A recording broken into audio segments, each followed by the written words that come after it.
Hello, Kimberly. This will be some milestone 2 feedback on the card, the letterhead, and the leave behind. Kimberly, I like this very much. I like the palette. It's sort of a creamy orange against black, and that's unusual. The typography, I think, is sophisticated. I like your choice of this humanistic sans serif. What is the typeface? Just curious.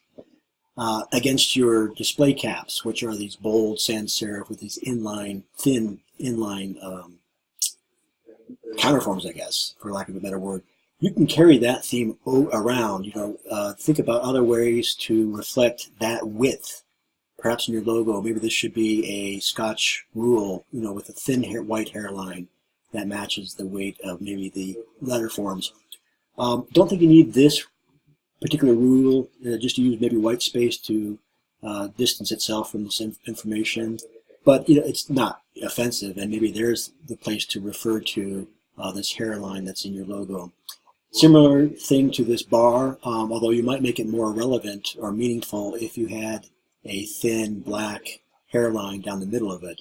Of course, then it might start to look like an I out of this alphabet. But anyway, all things to think about. I'm glad that you kept it to a simple flush left alignment. I think the right size relationship is just great.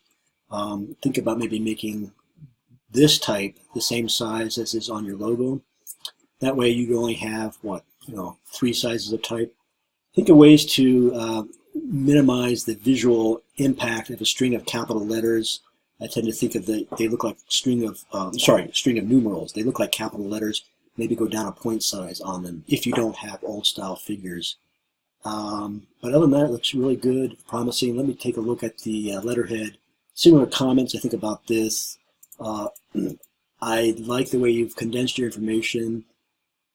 Bleeding bars, I think you realize that that's difficult to do on letterhead, difficult and expensive since letterhead comes pre-trimmed at 8.5 by 11. Again, I don't know if you need it. I think I prefer just your logo and this hairline rather than the creamy orange bar. And I think you could make everything a bit smaller. Make sure you do print it out, because I think you'll find that type in print, if you've been designing on the screen and you tend to use larger sizes of type, or we tend to use larger sizes of type. So print it out, make your judgments about the size relationships of the type in print, and then be aware too that your palette is going to have to be similar, if not exactly like, in the RGB space as well as in the CMYK space. So be sure you find the RGB and CMYK equivalents for your corporate colors. This looks really professional and clean. I look forward to seeing how you carry it out in your leave behind. The idea of a bag of gummy bears, with a label that is your logo, I think is a simple, economical way to leave behind. And I think, I would love to have a bag of pink gummy bears. Or probably eat them. So that's great. I think it's a simple way of, asserting your presence over the long term and keeping you in people's minds. It's a little bit of humor to it too. I like that it's very soft, I think, as a leave behind. It's not strident. And it looks like you've done a lot of research. So is it going to be a box? That'd be nice. You could exercise your packaging design skills, and you might have fun with some of those die line box designs that I posted, I think, last week.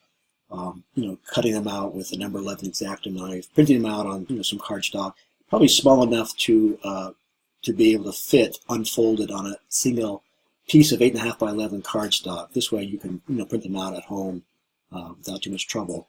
It'd be nice if you could photograph them to put on the same sheet as the other parts of your branding scheme. Well, I look forward to seeing it. Good job.